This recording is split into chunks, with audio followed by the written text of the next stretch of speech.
pada pagi hari ini. Semoga semuanya sehat ya dan semangat ya. Kembali lagi bertemu bersama kami di acara Podcast 125, podcastnya KPP Pratama Lubuk Pakam. Di podcast ini kita mengharapkan nih kawan pajak dapat teredukasi dan mendapatkan informasi terkait peraturan-peraturan pajak terbaru. Walaupun nih pada kali ini nggak baru-baru amat ya, udah ada aturan ini sejak Juni 2023. Tapi nggak masalah ya kawan pajak, kita akan bahas di sini, kita akan diskusi bersama-sama. Nah, di sini pada pagi hari ini saya tidak sendiri, saya ditemani oleh salah satu asisten penyuluh pajak KPP Pratama Lubuk Pakam. Halo, selamat pagi Kak Rina. Selamat pagi Kak Pipi. Sehat? Sehat ya, alhamdulillah. Kak Rina, pada hari ini kita akan membahas terkait PMK 66 nih Kak Rina. PMK 66 ini terkait natura kenikmatan ya, yang diatur kembali ya Kak Rina ya. PMK 66 tahun 2023 ini terbit di tanggal 27 Juni 2023, di mana sudah berlaku pemotongan-pemotongannya ini di 1 Juli 2023. Nah, PMK 66 ini kawan pajak tentang perlakuan pajak penghasilan atas penggantian atau imbalan sehubungan dengan pekerjaan atau jasa yang diterima atau diperoleh dalam bentuk natura atau kenikmatan. Jadi Kak Gina, gimana sih penjelasannya atas PMK ini? Apa sih latar belakang yang mendasari terbitnya aturan ini? Iya, jadi latar belakang terbitnya PMK ini sendiri adalah asas kepastian hukum dan asas keadilan perlakuan perpajakan pajak penghasilan bagi pemberi kerja maupun bagi pegawai. Jadi sebenarnya awalnya ada kajian dari pemerintah yang mengungkapkan bahwa ternyata sebenarnya pengecualian natura dan kenikmatan dari objek pajak ini justru dinikmati oleh high level employee. Jadi misalnya seperti direktur, komisaris ataupun CEO. Nah, inti dari PMK ini sendiri adalah petunjuk pelaksanaan dari harmonisasi peraturan perpajakan dan peraturan pemerintah nomor 55 tahun 2022, di mana pada awalnya sebelumnya di Undang-Undang PPH disebutkan bahwa natura dan kenikmatan ini bukan merupakan objek pajak.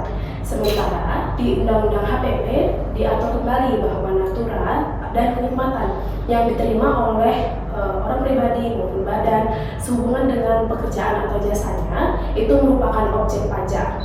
Nah, jadi pengenaan PPH atas natura ini akan lebih memberikan rasa keadilan baik bagi pemberi kerja karena biaya untuk mendapatkan penghasilan ini bisa dibebankan dan juga diakui sebagai penghasilan atau tambahan kemampuan ekonomis bagi si penerima natura ataupun kenikmatan ini. Oke, berarti aturan ini benar-benar seperti kayak berbeda 180 derajat gitu ya sama aturan yang sebelum Undang-Undang HPP ya. Jadi yang sebelumnya ini sebagai biaya bisa dibiayakan tapi sebagai objek pajak atau gimana sih? Coba bisa diulang Kak Rina. Ringkasnya bagaimana kalau yang zaman dulu itu begini, zaman sekarang kayak gini gitu. Jadi sebelumnya natura atau kenikmatan itu tidak boleh dibebankan. Tidak boleh dibebankan kecuali ya. makanan dan minuman untuk pegawai misalnya kerja tidak boleh dibebankan dan bukan merupakan penghasilan bagi penerima. Oke, tidak boleh dibebankan bagi perusahaan dan bukan merupakan penghasilan bagi penerima natura kenikmatan. Sekarang bisa dibebankan gitu ya dan merupakan merupakan penghasilan ya yang tentunya dipotong PPH ya gitu. Oke. Nah, sebelum kita lanjut lagi nih Kak Grina, apa sih sebenarnya natura atau kenikmatan? Karena kata-kata ini kan sebenarnya kurang familiar lah istilahnya gitu ya. Apa sih sebenarnya natura dan kenikmatan ini? Ya, jadi kalau natura sendiri itu, natura itu merupakan imbalan dalam bentuk barang. Sementara kenikmatan itu dia berupa fasilitas ataupun pelayanan. Jadi yang dimasukkan objek pajak di sini adalah yang sehubungan dengan jasa atau pekerjaannya. Jadi misalnya natura contohnya mobil dinas yang diberikan kepada manajer, jabatan saya sebagai manajer. Kalau misalnya kenikmatan itu misalnya jasa fasilitas mobil dinas yang bisa digunakan pegawai ataupun contohnya fasilitas pelayanan kecantikan untuk sekretaris. Ada ya? Pelayanan kecantikan, baru tahu saya ya. Jadi intinya natura itu imbalan berupa barang ya, yang dapat dipegang atau dilihat barang. Sementara kenikmatan itu berupa fasilitas ya atau pelayanan ya gitu. Oke, udah fix kita berarti membicarakan di seputar itu aja, jangan kayak yang lain nanti ya kawan pajak. Oke, nah kemudian tadi Kak Gina bilang bahwa aturan sebelumnya itu yang diatur hanya berkisar antara makanan minuman gitu ya. Nah, apakah ada perbedaan nih di aturan yang sekarang? Apa aja sih yang diatur natura dan kenikmatannya gitu? Ya, pada dasarnya semua natura atau kenikmatan yang diterima oleh pegawai itu adalah objek pajak. Jadi untuk memenuhi rasa keadilan sendiri itu ada beberapa natura atau kenikmatan yang dikecualikan dari objek pajak. Jadi apabila natura atau kenikmatan tersebut tidak diatur, tidak disebutkan di dalam PMK ini, itu artinya natura atau kenikmatan tersebut merupakan objek pajak. Jadi mirip PPN ya, PPN apa? Negatif list ya, negatif list. Oke, jadi dalam yang tidak diatur dalam PMK ini maka dikenakan sebagai objek pajak gitu ya, dikenakan PPH ya. Oke. Apa aja tuh Kak Gina yang dikecualikan? Ada 5 pengecualian. Yang pertama itu ada makanan dan minuman, bahan makanan dan minuman yang disediakan oleh perusahaan di tempat kerja. Ini masih sama seperti aturan lama, termasuk juga voucher atau kupon makanan minuman yang diberikan kepada pegawai yang menurut pekerjaannya dia memang harus bekerja di lapangan, misalnya seperti pegawai pemasaran. Lalu yang kedua adalah natura atau kenikmatan yang diberikan kepada pegawai yang bekerja di daerah tertentu, yaitu meliputi sarana prasarana fasilitas di lokasi kerja untuk pegawai termasuk juga untuk keluarga pegawai. Di antaranya itu ada tempat tinggal, ada pelayanan kesehatan, pendidikan, peribadatan, transportasi, dan fasilitas olahraga, tetapi tidak termasuk golf, balap perahu motor, pacuan kuda, terbang layang, dan olahraga otomotif lainnya. Tetap ada yang dikecualikan dari yang dikecualikan lagi ya. Oke, lanjut. Dan lokasi lokasi daerah tertentu ini itu harus ditetapkan dapat ketetapan dari Direktorat Jenderal Pajak. Ya, yang ketiga adalah natura atau kenikmatan yang memang harus disediakan oleh pemberi kerja dalam pelaksanaan pekerjaannya itu, misalnya pakaian seragam, misalnya saat pernikahan harus ada seragamnya, lalu peralatan keselamatan kerja, sarana antar jemput pegawai, termasuk juga pelayanan bagi pegawai yang bekerja sebagai awak kapal, termasuk juga natura atau kenikmatan yang diterima dalam rangka penanggulangan pandemi ataupun bencana alam. Lalu yang keempat adalah natura atau kenikmatan yang pemberiannya dibebankan kepada APBN, APBD, dan APBD. Oke, dari pemerintah lah istilahnya ya. Lalu yang terakhir adalah natura atau kenikmatan dengan batasan tertentu. Nah, batasan tertentu ini apa? Di PMK 66 sendiri di lampiran 1 sudah jelas dijelaskan dengan secara rinci ada 11 jenis kriteria batasan. Banyak ya, lumayan ya. Oke, kita disebutkan satu-satu ya Kak Gina ya. Jadi contohnya yang pertama itu adalah bingkisan makanan dan minuman. Jadi kalau bingkisan makanan dan minuman ini diberikan dalam rangka hari raya keagamaan, itu bukan objek pajak. Itu dikecualikan dari objek pajak. Oke, hari raya keagamaan yang diakui ya. Nah, Oke. Jadi yang pertama bingkisan makanan minuman dalam rangka hari raya keagamaan. Oke. Masih satu, ada 10 lagi Kak Gina. Lanjut silakan. kalau dia bingkisan yang selain dalam rangka hari raya keagamaan itu ada batasannya, yaitu maksimal nilainya sebesar 3 juta dalam 1 tahun. Jadi misalnya Per orang tuh? Benar, Oke. per pegawai. Jadi misalnya dalam 1 tahun ada memberikan 3 kali bingkisan nih kepada pegawai, tapi bukan dalam rangka hari raya keagamaan. Nah, kalau sudah lebih dari 3 juta nilainya, lebihnya itu termasuk objek pajak. Oke, yang pertama tadi sudah, kedua sudah nih. Kemudian selanjutnya apa nih Kak Gina? Yang ketiga itu adalah peralatan atau fasilitas kerja yang diberikan kepada pegawai dalam rangka pelaksanaan pekerjaannya, misalnya laptop, kuota internet, misalnya untuk menghubungi pelanggan. Oke. 3, 4. Lalu yang keempat adalah fasilitas layanan kesehatan ataupun pengobatan dari pemberi kerja, misalnya fasilitas klinik di tempat kerja. Oke, iya. Ini dikecualikan, ini kita bicara yang dikecualikan ya. Lanjut, yang nomor 5. Lalu yang kelima, fasilitas olahraga dari pemberi kerja. Ini juga ada batasannya nilainya berapa. Nah, dalam fasilitas olahraga ini kembali lagi dikecualikan olahraga golf, terbang layang, olahraga perahu bermotor, pacuan kuda, dan otomotif lainnya, olahraga otomotif. Oke, kemudian masih banyak nih ya, masih 11 nih Kak Gina. Lanjut, yang nomor 6 apa nih? Yang keenam itu adalah fasilitas tempat tinggal dari pemberi kerja. Itu yang bersifat komunal yang dimanfaatkan bersama-sama, misalnya asrama, mes, pondokan, bara, itu dikecualikan.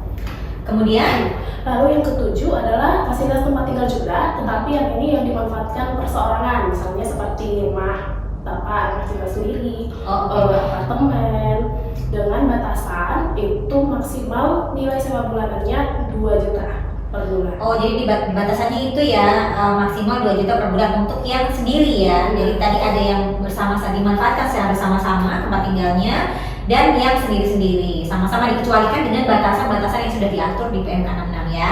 Gitu kan Pak ya. Jadi fasilitas itu pun, fasilitas tempat tinggal ada dibagi 2 juga nih yang dikecualikan, yang dimanfaatkan secara bersama-sama atau komunal ya, dan yang kedua dimanfaatkan sendiri nih. Oke Kak Grina, lanjut apa lagi? Selanjutnya adalah fasilitas kendaraan dari pemberi kerja yang seperti tadi mobil dinas misalnya. Oke. Lalu selanjutnya adalah fasilitas iuran kepada dana pensiun yang pemberiannya sudah disahkan oleh OJK yang ditanggung oleh pemberi kerja. Oke, kemudian dua terakhir nih kawan pajak. Ya, lalu yang ke-10 adalah fasilitas peribadatan. Misalnya sekolah, masjid, kapel, pura. Lalu yang terakhir adalah seluruh natura atau kenikmatan yang diterima tahun 2022. Oh, dikecualikan ya. Oke, baik, jadi kawan pajak nih saya ulangi nih ya, ringkas dari Kak Grina tadi. Jadi ada 11 kriteria jenis tertentu yang dikecualikan juga gitu ya Kak Grina. Nah, masing-masing ini ada batasannya, walaupun sudah dikecualikan, tapi ada batasannya nih, batasan tertentu. Masing-masing dari 11 ini ada batasan-batasannya. Nanti kalau pajak bisa nih membaca kembali PMK 66 ya, tentunya kawan pajak sudah bisa akses dimanapun. Saya ringkas lagi, yang pertama tentunya bingkisan makanan minuman, kemudian bingkisan selain makanan minuman ya Kak Grina dari pemberi kerja, kemudian peralatan atau fasilitas kerja yang diberikan kepada pegawai untuk pelaksanaan pekerjaan, kemudian fasilitas pelayanan kesehatan, fasilitas olahraga, fasilitas tempat tinggal yang tadi ya, yang bisa dimanfaatkan secara bersama-sama ataupun mandiri sendiri gitu ya. Kemudian fasilitas kendaraan, fasilitas iuran dana pensiun, dan fasilitas peribadatan. Kayaknya nomor 11 ini terkait karena ada kesenjangan, apa tuh Kak Rina? Ada jangka waktu kita tidak ada aturan juknisnya tadi ya, tahun 2022 ya. HPP terbit di 2021 yang sudah sewajarnya itu berlaku di 2022, namun belum ada aturan lebih lanjutnya. Nah ini bingung nih wajib pajak nih kan, di tahun 2022 nih dipotong apa enggak ya gitu ya. Maka di PMK 66 nih diatur bahwa seluruh natura atau kenikmatan yang diterima atau diperoleh di tahun 2022 dikecualikan, alias tidak menjadi objek pajak. Jadi aturan yang diperoleh selama tahun 2022 termasuk juga dari Januari 2003 sampai Juni 2023 itu tidak dilakukan atau tidak dilakukan pemotongan PPh juga.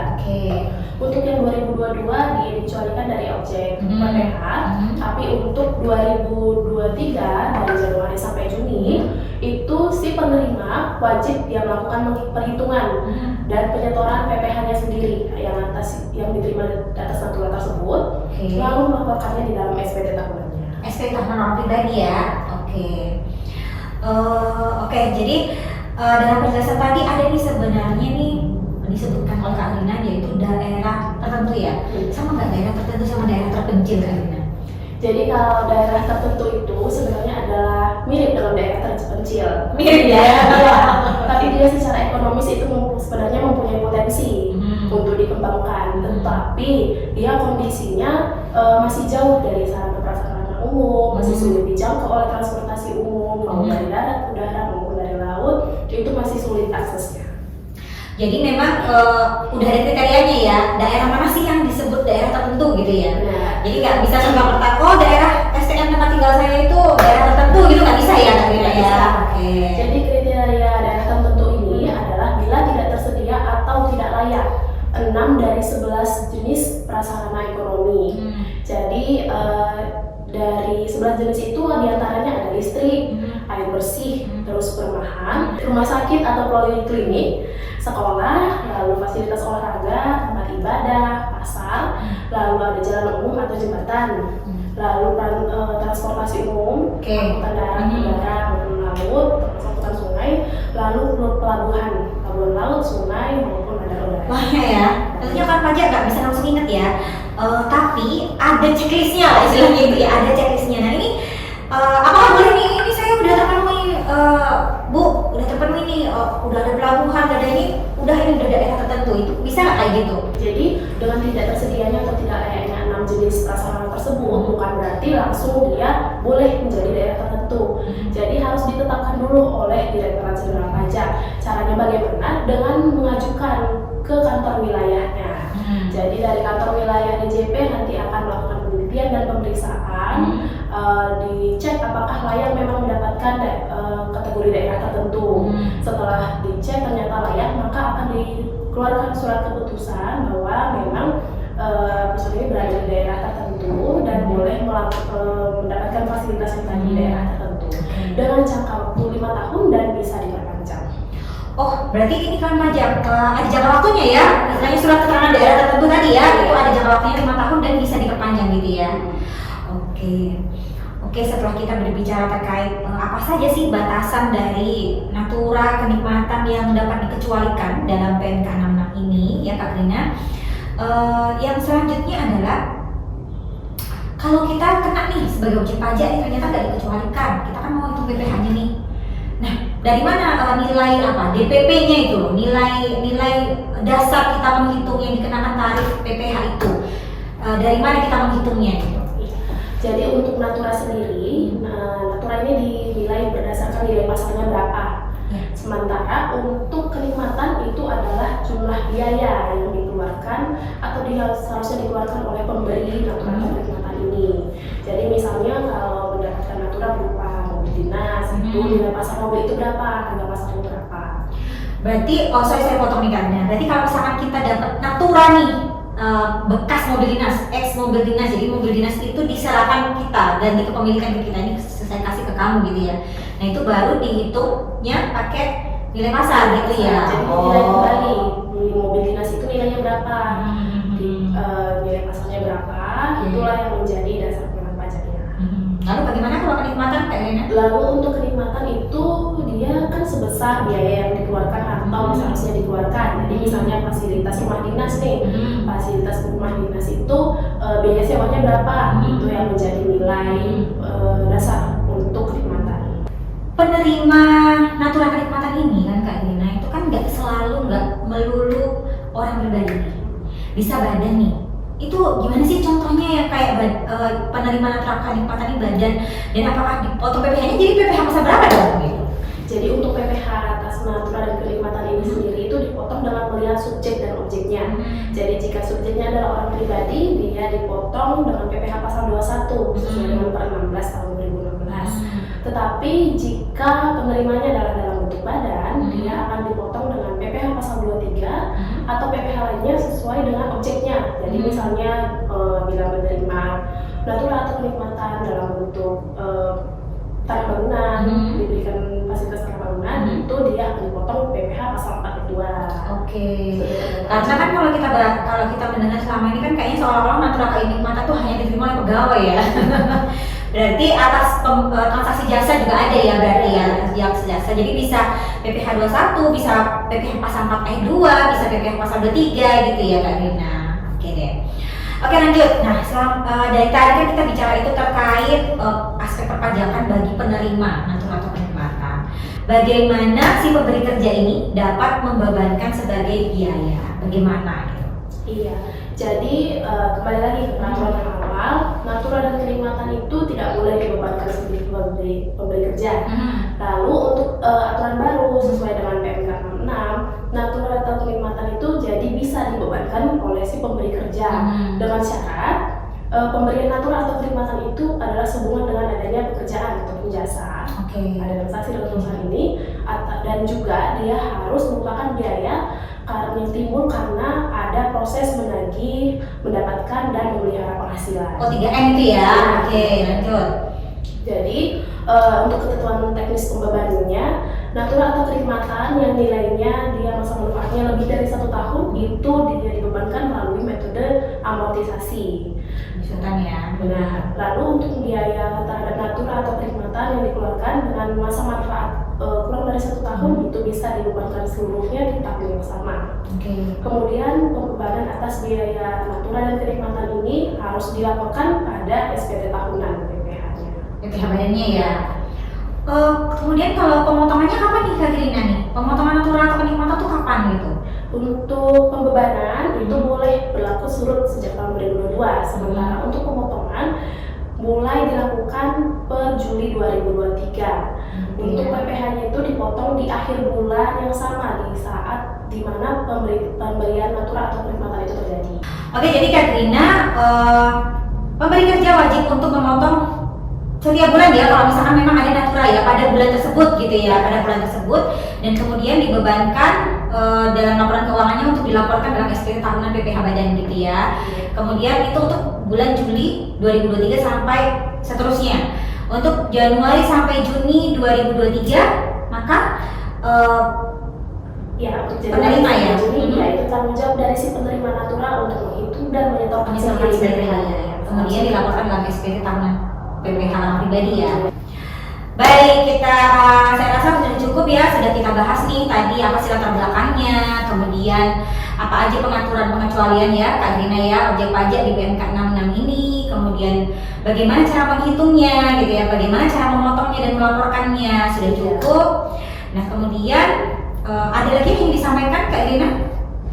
Jadi untuk kawan pajak sekalian, semoga dengan keluarga PMK 66 ini dapat memberikan kepastian hukum, juga dapat lebih memberi keadilan bagi para pekerja, juga pada pemberi kerja yang memberikan imbalan berupa natura ataupun kenikmatan. Untuk detail batasan-batasannya dan lain-lain semua sudah tercantum secara rinci dalam PMK 66-nya. Lalu terkait yang lagi hangat nih ya, terkait pemadanan NIK. Oh iya, pemadanan NIK ya kawan pajak ya. Jangan lupa untuk kawan pajak untuk segera melakukan pemadanan untuk pemutahiran data NIK dan NPWP-nya. Karena sebentar lagi NPWP akan menjadi NPWP 16 digit yaitu NIK kita sendiri. Untuk mulai berlakunya sendiri akan fix nih ya, fix Mbak Pipin mulai dari Juli 2024. Maksudnya dan sudah diundur ya ini ya, Juli ya. Jadi menjadi Juli 2024.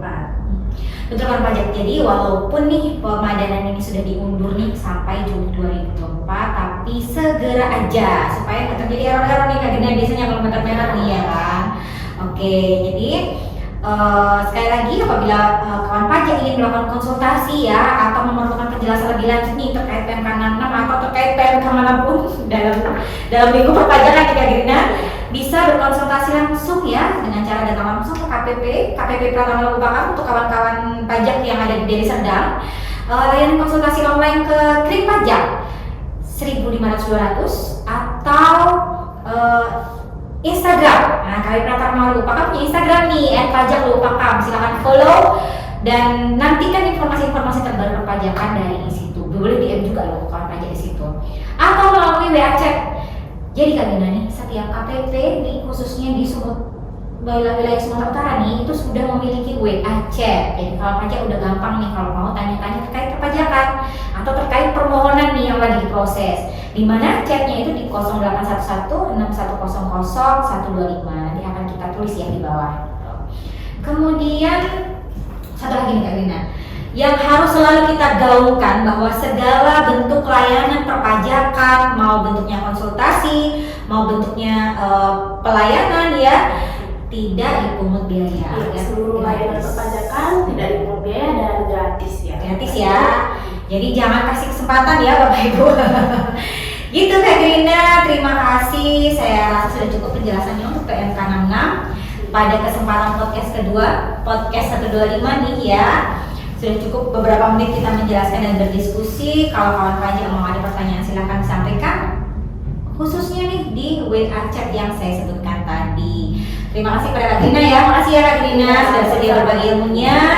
Kemudian terima kasih juga kepada kawan pajak sudah bersedia mendengarkan podcast ini. Semoga kawan pajak tetap sehat ya, supaya tetap bisa mengikuti podcast kita selanjutnya. Jangan lupa kawan pajak untuk menyebarluaskan informasi terkait perpajakan ini kepada saudaranya, kepada tetangganya ya, kepada kawan kerjanya, supaya kita semua melek pajak nih, udah gampang kita pajaknya ya. Oke, tetap jaga kesehatan dan sampai bertemu di podcast selanjutnya. Terima kasih Kak Grina.